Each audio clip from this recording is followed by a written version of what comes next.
Assalamualaikum warahmatullahi wabarakatuh. Perkenalkan, nama saya Meta Melendia Yorenki dari Diploma 3 Keperawatan Batu Raja Poltekkes Kemenkes Palembang. Di sini saya akan membahas tentang algoritma penatalaksanaan aritmia letal. Aritmia mungkin sama sekali tidak berbahaya atau malah mengancam jiwa.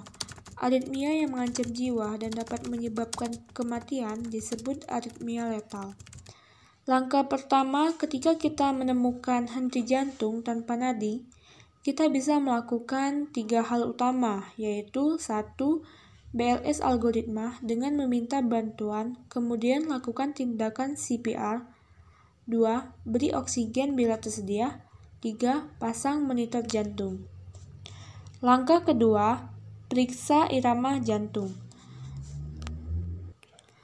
Aritmia letal ada 2 jenis, yaitu yang shockable atau memerlukan DC shock untuk mengembalikan iramanya menjadi normal, yaitu ada 2, ventricular tachycardia tanpa nadi, atau pulseless VT, dan VF, ventricular fibrilasi.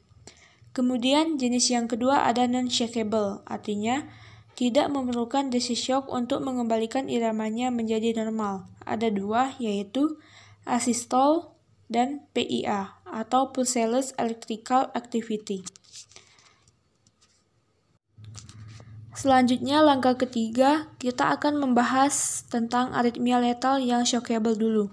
VT yaitu tanpa nadi, VF yaitu pola gelombang yang kacau, tidak ada kontraksi ventricle yang efektif, tidak ada cardiac output atau CO, tidak ada nadi, dan tidak ada tekanan darah.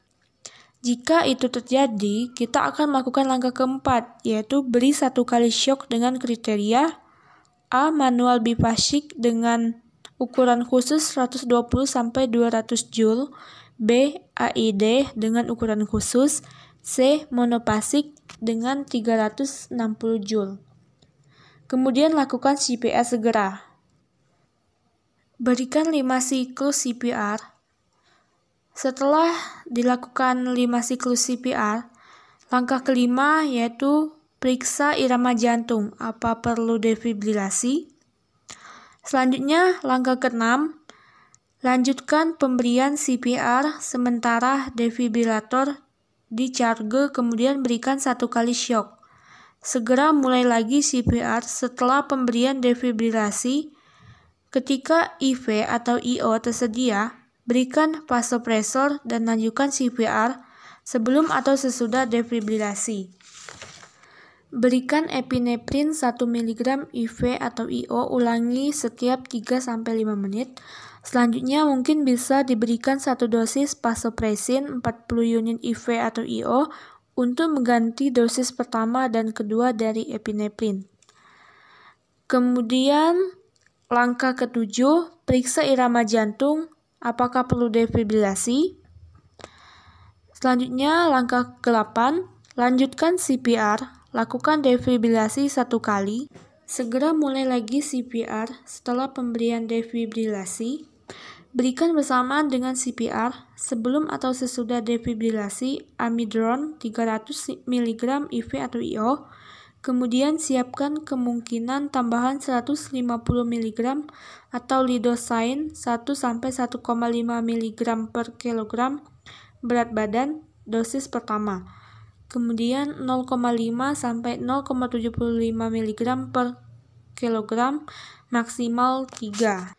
Langkah ke-9 kita akan membahas aritmia letal yang non-shockable, yang terdiri 1 asystole, yaitu suatu keadaan di mana tidak ada aktivitas listrik jantung, tidak ada kontraksi, tidak ada cardiac output atau aliran darah, dan tidak ada tekanan darah. 2.